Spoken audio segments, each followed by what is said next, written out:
Bien, allons-y pour la correction de cet exercice. Donc, petit a, on nous dit l'équation chimique en spécifiant l'état de la matière des différents corps. Alors, le chlorate de potassium, KClO3, pas se tromper, devient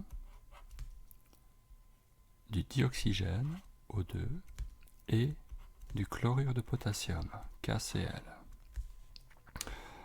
Les états sont solide, solide, gaz. Alors, si vous considérez qu'à haute température, le composé fond, vous pourriez avoir liquide, liquide et gaz, ce serait tout aussi correct. Il faut pondérer maintenant. Donc je vois que j'ai 3 et 2, donc je vais avoir un problème ici, au niveau de l'oxygène.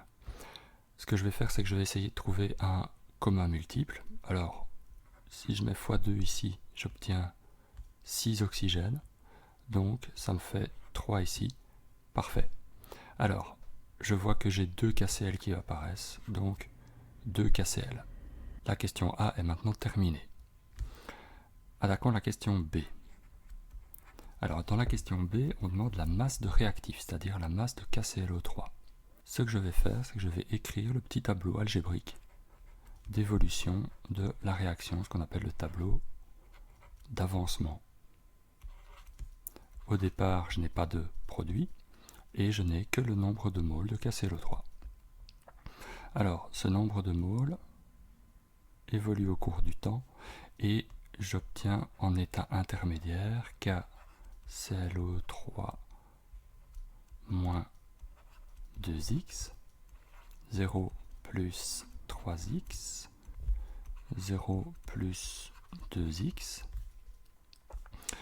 et je sais qu'ici ça va être égal à 0, ici ça va être égal au nombre de moles de O2, et ici ça va être égal au nombre de moles de KCl. Alors, qu'est-ce qu'on nous donne au départ? Au départ, on nous donne 5 moles de dioxygène, c'est-à-dire que ici, je sais que c'est égal à 5. Et comme j'ai ceci qui est égal à ça, je peux écrire que 3x égale 5. Donc x est égal à 5 tiers. C'est exprimé en moles, bien évidemment.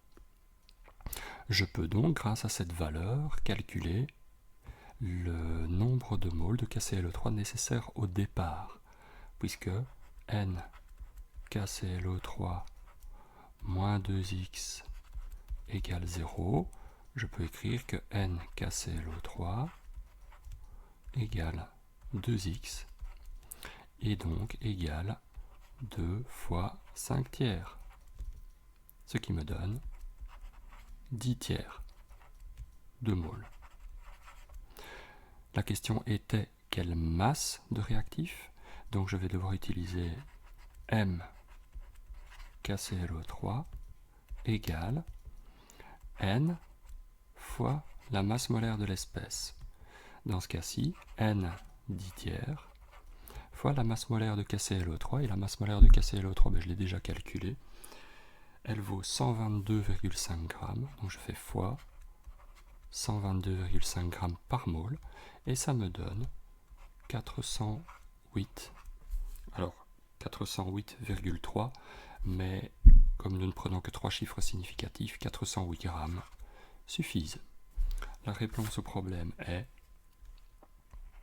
la masse de KClO3 à introduire dans le réacteur initialement est de 408 grammes pour obtenir 5 moles de dioxygène.